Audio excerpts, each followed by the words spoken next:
I recently watched the Star Wars The Phantom Menace, and although I've always heard people say either that the trade negotiations were super boring or that the trade negotiations were interesting and I like hearing them talk about politics, the one thing that I found really interesting is you don't know in the movie what they're trading.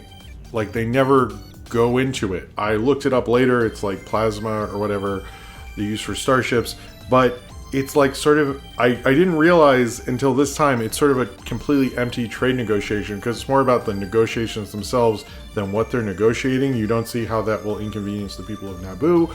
You don't actually think about like what that would mean for their economy, for anyone else.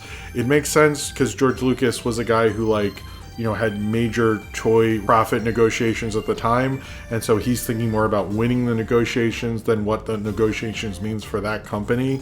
So it's like, I guess it sort of reflects that when I'm thinking about it, but it is super weird to realize, like, I do not know what they're negotiating. They never say it in the movie, and it's like, not even if they mention it and I missed it, it's really not important. What's important is the negotiations and the ramifications of it, but the actual what they're negotiating is like not important at all, which is not usually what happens when there are, you know, trade wars or trade problems. It actually does matter what the resource is, and it's just like, Jesus, the prequels never...